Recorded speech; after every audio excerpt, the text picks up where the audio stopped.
ভারতের স্বাধীনতা দিবসেও বিক্ষোভে উত্তাল হল ঝাড়খণ্ড। সরকারি নিয়োগ পরীক্ষায় দুর্নীতির প্রতিবাদে টানা 23 দিনের মতো আন্দোলন চলছে। একই সাথে আমরণ অনশন করছে একদল তরুণ। চরম অবনতি হয়েছে অনশনরতদের স্বাস্থ্যের, তবু দাবি আদায় না হওয়া পর্যন্ত রাজপথে থাকার প্রত্যয় আন্দোলনকারীদের। ফোটানোর ঝামেলা ছাড়াই নিরাপদ পানির জন্য ঘরে আনুন পিওরিট। কল করুন 16627। টেবিলে মহাত্মা গান্ধী, ভগৎ সিং, বাবা সাহেব আম্বেদকরের মতো নেতাদের ছবি, পাশেই অনশনরত তরুণরা। এ দৃশ্য ঝাড়খণ্ডের রাঁচির। সরকারি নিয়োগ পরীক্ষায় দুর্নীতির অভিযোগে অব্যাহত বিক্ষোভ, যা গড়িয়েছে 23 দিনে।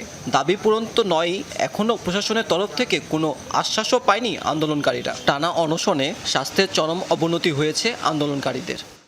বুখার ফেলায়া, জ্বর এসেছে, শরীরের অবস্থা খুবই খারাপের দিকে যাচ্ছে, মনে হয় না বেশি দিন বাঁচবো। তবুও সরকার আমাদের গুরুত্বই দিচ্ছে না। এখানে ডাক্তার পাঠানো হয়েছে, তাদের সাথে গেলে আমাদের আর এই আন্দোলনে ফিরতে দেবে না, তাই যাইনি। আমরা আমরণ সংগ্রাম চালিয়ে যাব। ভগৎ সিং বলেছিলেন, ইংরেজরা দাবি মেনে না নিলে আরো জোরালো আন্দোলন করতে হবে।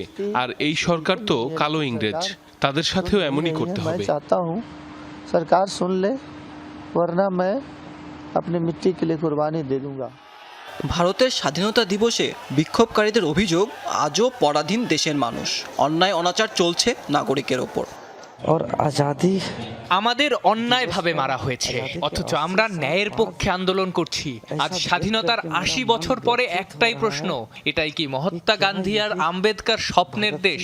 এটাই কি ভগৎ সিং আর নেতাজি সুভাষ চন্দ্র বোসের দেশ? सुभाष चंद्र बोस के कुर्बानी का देश है।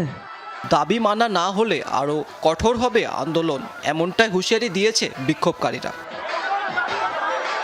মাহমুদ সাকিব, যমুনা নিউজ।